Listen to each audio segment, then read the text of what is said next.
nandito na naman kayo, namiss ko kayo, at ang tagal nating hindi pa ulit nagkita simula nung last na upload ko, no? It's been a month since wala akong upload, so pagpasensyahan na kung napag-isipan kong ngayon mag-upload dahil yun nga, alam naman natin na quarantine tayo, so wala naman tayong ginagawa, at so, ayun, no?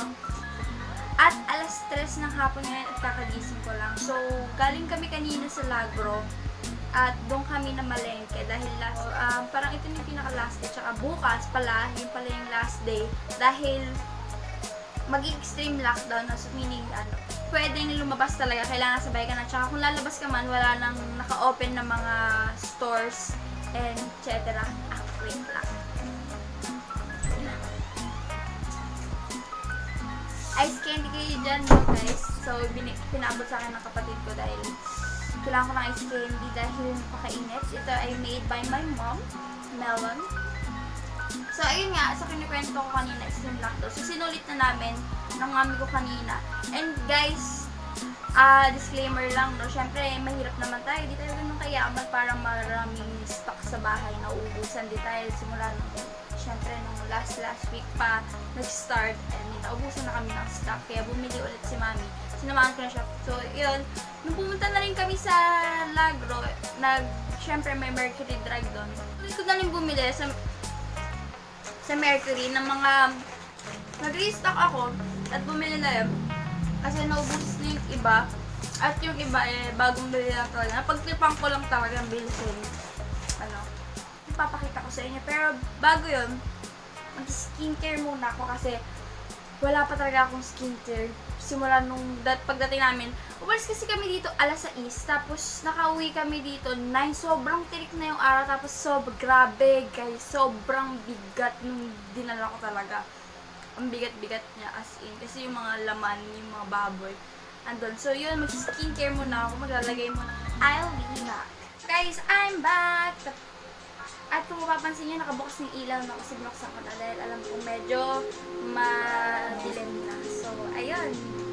At ngayon, papakita ko na sa inyo yung binili ko sa Mercury drug. So, yun nga, sabi ko sa inyo, yung iba bago, yung iba nag-stock na ako. Pero, ano talaga ito, overall talaga dito is wala na talaga. So, ang una kong binili doon, guys, itong St. Ives. Lotion ng St. Ives Renewing. So, ito ay may 621 ml. Yung ibon kasi talaga yun yung maganda, yung tomato essence. Yung may tomato essence, yun talaga sobrang maganda. Kaso wala. So, wala tayong choice. So, mag-St. Ives. Yung mga presyo na lang para lalagay ko na lang sa description box para kung sakaling interesado kayong bumili, malalaman niyo yung presyo. So, yun guys. So, yun. Next is nag-restock ako ng Gluta-C Intense Whitening Body Scrub. Ayan. Nag-restock ako kasi wala na akong body scrub. Nilalagay ko lang to guys sa kilikili ko, sa mga singit, ayan, sa mga siko, tuhod, sa mga dark, doon sila nilalagay. Next is, bumili ako ng Likas sabon, Likas Papaya. Gusto ko ito yung Likas since nung binili ito ng mami, but mura lang siya. Papaya Skin Whitening. Mild lang siya. Ako ng mga Kojic so, kaso talagang kumakati yung dito kung hindi ko kaya. Parang nasusunog yung feeling na nasusunog yung balat ko. Ayun yung feeling niya. Yung ginagamit yung Kojic so. Next is itong Belo Intensive Whitening Bar. Hindi akin to. Kay mami to. Binili ko sa kanya. So, yun yung mga binili ko. Wala lang ako ng deodorant, bagong deodorant na deodorant dry serum ng Dove, itong pink, itong intensive renew, remove underarm and dark spot. So ito, ngayon ko lang siya gagamitin. So ayun na nga, no? Hindi ko alam kung bakit, pero guys, hindi ko alam yung bakit, pero ginawa ko pa din. Bumili ako ng makeup. At ang nahanap kong trip ay ang bumili ako ng Careline, yung Play to Slay nila na full face palette. So, bumili ako at itatry ko to. Aral ako ng makeup. Yung aral ng makeup. Bumili na ako, guys. Ayan siya.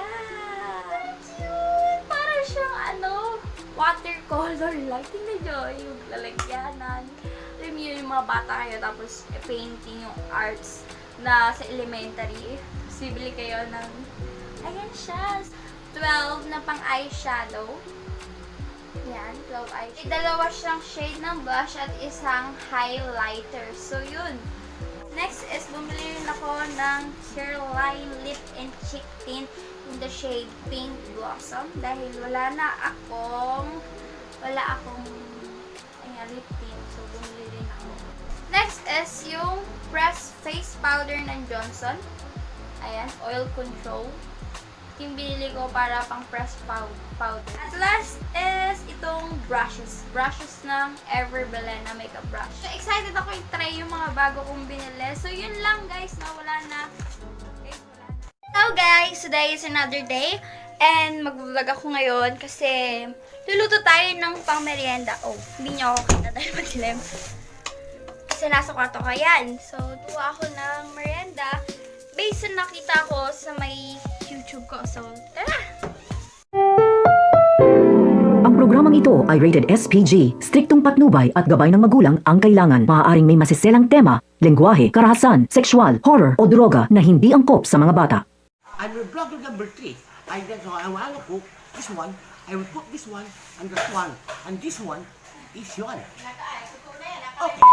Welcome ulit na guys. Andito na ulit ako sa aming kusina at pasensya na kung ganyan yung ilaw dahil andito sa taas at di ganun kalakas yung ilaw kaya medyo itim yung itsura ko dito. Nakaready na yung mga gagamitin ko. Yan sa inyo yung mga gamit ko. Ayan! Ayan sila. So meron na tayong bread dito. Sliced bread. 2 century tuna na nakalagay doon. At mayonnaise.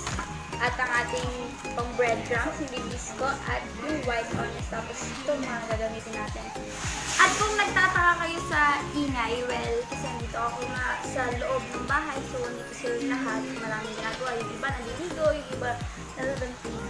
At kung nagtataka kayo kung anong gagawin ko, ito ay inspired by nakita ko sa Facebook na post. Ito yon guys. Yun yun. At kung hindi nyo ulit nakita, ito ulit yon no? Yan, medyo tatagal lang para sa inyo. At yun yung gagawin ko today. So, yun. Subaybay niyo ako guys.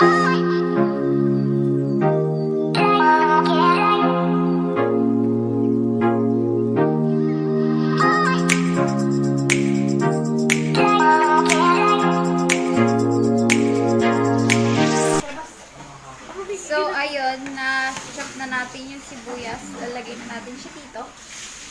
Sibuyas. Ilalagay natin yung century tuna. Wala na siyang sabaw. Separate the...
A few moments later. Tapos ko na palutin. Ayan. Andito na lahat. Nalagyan ko na ng palaman yan. Ako ngayon sa dirty kitchen namin kung saan dito ako ipiprito yung natapos ko. Nakalimutan ko sabihin. Ewan ko, lutang ako. Wait lang. Ayusin ko lang kayo guys, no? Yan. Nakalimutan ko sabihin yun. So, yung skyflakes na nakita nyo kanina is, ayun nga, pinin na namin siya para siya yung magiging bread. Actually, ito yung magiging breadcrumbs. Actually guys, hindi pala, ito yung substitute ng breadcrumbs pag wala yung breadcrumbs. Pero kasi guys, hindi ko alam kung substitute ba to. Eh, kasi ito yung nakalagay na ingredients dun sa may tita ko. At nakalimutan sabihin sa inyo guys, yung egg. Egg. May egg pala. So yun, yun ako na yung egg and dito na siya. Siya yung parang magiging glue para dumikit yung ilalagay natin ito. So yun, naka-ready na rin yung pan. Naka-ready na yung pan na gagamitin ko. So, pinapainit ko na lang. Tsaka lalagyan ko siya ng mantika para maprito ko na. So yun guys, no?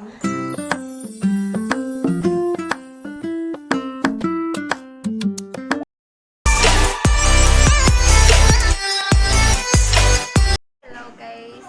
Andito na ulit ako at natapos ko na! Grabe, pinagod ako. Sobrang init pa. At ayun, ito na yung kinalabasan ng paggawa. Hindi ko masyadong sinunog kasi hindi na baka pangit pag sunugin. So ayun, sa inyo na yung first bite guys. Thanks for watching!